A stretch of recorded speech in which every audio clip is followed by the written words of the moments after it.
Hi everyone, we are from Group 4, EMBA IPMI student under supervision of Professor Roy Sembel and Ibu Yulita. I'm Wimar, I have a friend Rifki and I have a friend Dian Nugroho.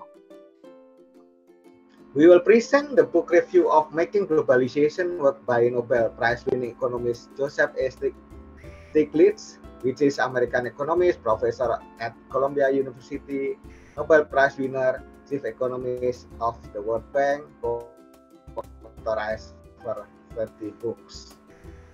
In his book, Making Globalization Work, Joseph A. Stiglitz recounts the experience which he garnered in the course of his career progression in the White House and the World Bank, respectively.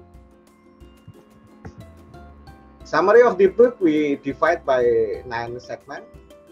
1 until 4, we call it session 1, introduction, promises, peril and of globalization, globalization and development, making prepare. Session 2 is a pattern, profit and people, lifting resource and curse and saving the planet. And last session is a better global financial system toward new global governance. In the first session of Making Globalization, Joseph A. Stiglitz introduced the book terms and provide a overview of globalization. He highlights the potential benefit or drawbacks of globalization, critiques the Washington Consensus policy, and discuss the relationship between the globalization and economic development. Stiglitz also emphasized the importance of fair trade and debt relief for a more equitable and sustainable globalization process.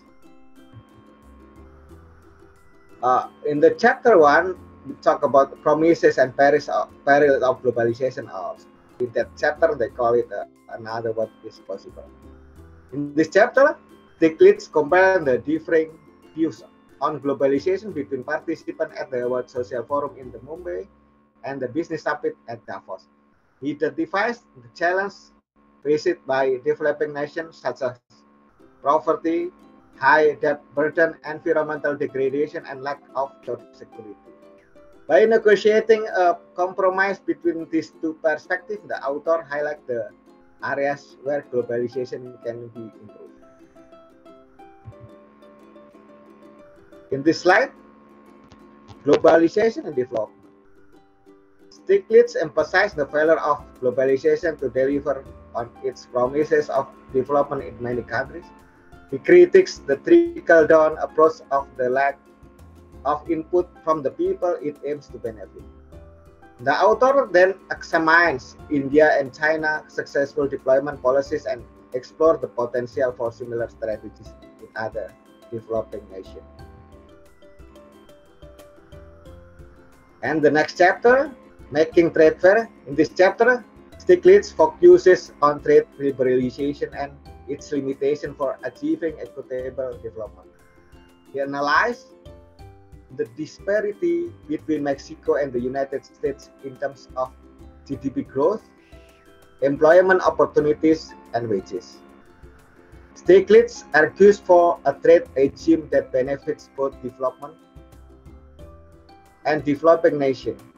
Stiglitz explores how rich developed countries are able to use free trade agreements to protect their patents, copyright, and others' intellectual property at the expense of developing nations.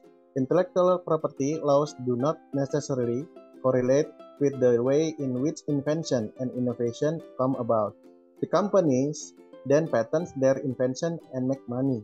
Intellectual property is actually counterintuitive to free trade. Free trade is intended to liberalize the movement of goods and services across borders, whereas intellectual property laws actually prohibit such movement by legally limiting how quickly ideas and inventions can spread. An invention may not reach a developing country because the patent law in the country of origin prevents it from being produced and at a reasonable price, even in instances where the invention might save lives. Intellectual property laws limit the extent to which the knowledge gap between rich and poor nations can be closed. And then I will explain about lifting the resource curse.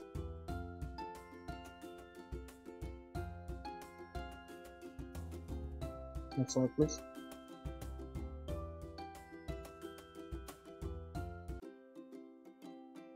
In lifting the resource curse, Joseph Stiglitz described how an abundance of natural resources can allow a nation to grow its economy at a rapid rate, but the extraction and sales of these resources must be carefully managed. Developing countries that are rich in resources but perform badly in economic sense and suffer from the natural resource curse, as they fail to get a full value from their resources and fail to spend their profits well. Wars across Africa have started due to competition to exploit a country's natural resources. A country rich with natural resources faces the challenge of ensuring the public receive as much the value of the resources as possible. Company can pay for smaller bribes and lobbying fees in developing countries.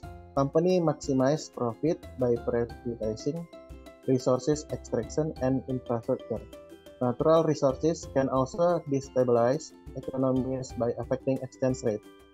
Exporting natural resources cause an economy to slow due to the higher cost of exporting other goods.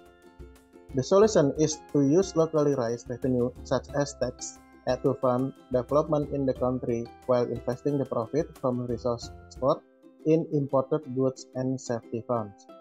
Countries should focus in reducing corruption and conflict, ensure that profits are invested, and ensure that they invest these profits well. Measures for improvement could be include ensuring greater transparency to combat corruption, reducing arms sales, regulating against resources extracted in harmful ways, targeting financial assistance at countries who extract resources in a fair and equal fashion, encouraging international intervention to help resource-rich countries get fair deal, limiting environmental damage, and developing. So the next segment, we will talking about how the book addresses the issue on the saving the planet. As we know, environmental concerns have become more pressing in recent years, and the impact of globalization on the environment cannot be ignored. So how does Stiglitz tackle this issue in this book? Stiglitz recognized that globalization has had a significant impact on the environment, particularly in terms of greenhouse gas emission and the climate change. He argues that the current economic system incentives companies to prioritize short-term profit over long-term sustainability, and that this must change if we are to save the planet. One of the main ways Stiglitz proposed to address this issue is through the government intervention and regulation. He argues that the government must take a more active role in regulating the business to ensure that they operate in a sustainable manner. This includes setting a standard of pollution and emission, as well as providing the incentive for the companies to invest in the renewable energy and the other sustainable technologies. Stiglitz also emphasized the importance of international cooperation in addressing environmental concerns. He notes that climate change is a global problem that requires a global solution, and that countries must work together to reduce greenhouse gas emission and mitigate the effect of the climate change. This includes supporting international agreement in the Paris Climate Accord and working towards more sustainable global trade practices. Finally, Stiglitz emphasizes the importance of the consumer awareness and activism in driving change. He argues that the consumer have the power to influence companies and governments by making sustainable choices and advocating for more environmentally friendly policies. By supporting sustainable business and demanding more action on the climate change, individuals can play a key role in saving the planet. Next segment is about the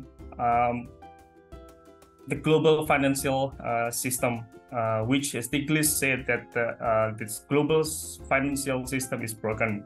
It is focused on short-term profit and doesn't take into account the long-term impact on the people and the planet. In Making Globalization Work, Joseph Stiglitz offers some solutions for creating a better global financial system. First, We need to create a system that is more transparent and accountable. Banks and financial institutions need to be held responsible for their actions. We need regulation that ensure they are not taking excessive risks and that they are putting interest on their customers first. Second, we need to change the incentive for those working in the financial industry. Currently, they are rewarded for taking risks that can harm the economy and the environment. We need to create a system where they are rewarded for long-term investment that benefit society. Finally, we need to rethink the role of the central bank. They need to be more proactive in preventing financial crisis and more responsive to the needs of the people. They should also be held accountable for their actions. By creating more transparent and accountable financial system, changing incentive for those working in finance, and rethinking the role of central bank, we can create a financial system that benefits everyone, not just a select few. It won't be easy, but it is necessary if we want to build a better world. The next is about toward new global governance. The current global governance system is outdated and ineffective. The world has changed dramatically since establishment of the United Nations and Bretton Woods institution after World War II. These institutions were created to promote global stability and prosperity, but they have failed to adapt to the new challenge of the 21st century. The world is facing a range of global challenges, including climate change, pandemics, terrorism, and the rise of the authoritarianism. These challenges require a new approach, global governance that is more inclusive, democratic, and effective. One of the key challenges is to make a global governance more democratic. The current system is dominated by the United States and the other Western powers, which has led to a growing sense of disfranchisement among developing countries. We need to create a more balanced representative system that takes into account the views and the interests of nations, not just the most powerful. Another challenge is to create a more effective system of global governance. The current system is fragmented and lacks coherence, which different institutions working in isolation from each other. We need to create a more integrated and coordinated system that can address the complex and irrelated challenges facing in the world today. To achieve this, we need to reform existing institutions and create new ones where necessary. We need to strengthen the United Nations and make it more effective in promoting peace, security, and development. We also need to create the institution to deal with emerging challenges such as climate change and pandemics. In conclusion, we need a new approach to global governance that is more inclusive, democratic, and effective. This will require bold and visionary leadership, as well as a willingness to embrace change and innovation. But the stakes are too high to continue with the status quo. We need to act now to create a better future for all. So the conclusion from this book review is the Making Globalization Work by Joseph E. Stiglitz is a must read for anyone interested in understanding the complex and often controversial topic of the globalizations. While it might not offer the answer, it provided a valuable critique of the current state globalization and offer some compelling ideas for how we can create a more equitable and sustainable global economy. I hope you found this review helpful and informative. If you read the Making Globalization Work or have the talk on the topic, please leave a comment below, and thanks for watching. Thank you.